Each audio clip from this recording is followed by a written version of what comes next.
naman is i-unbox natin ang ating studio lighting effects na gagamitin natin dito sa ating mini studio. Tara, let's go!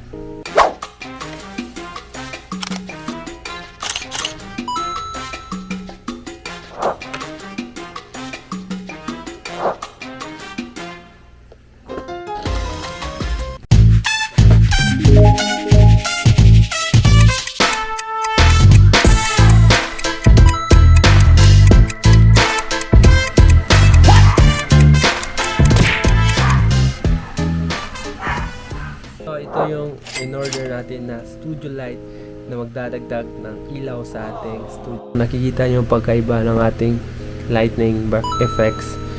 Ito yung TNW na ginagamit natin ngayon. Papakita ko sa inyo.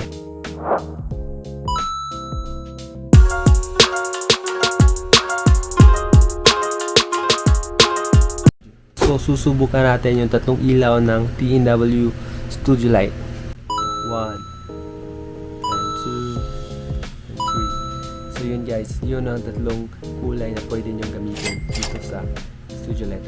And of course, the capacity naman is pwede nyong pahinaan kung masyadong malakas yung ilaw with may adjuster ito sa power button. So kung gusto nyong pahinaan yung ilaw ng iyong studio light, pwede yan mag-adjust. Ito yung pinaka minimum na binibigay niyang ilaw. So yung size pala nito guys is 11-inch flat lamp. At yun na guys, at na-set up na natin yung ating studio light na nabili sa Lazada.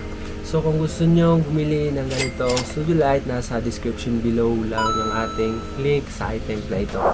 And I hope nagustuhan nyo yung video na ito and nabigyan ko kayo ng bagong tips sa ating munting channel. At kung nagustuhan nyo yung video na ito, please don't forget to like and subscribe sa ating channel.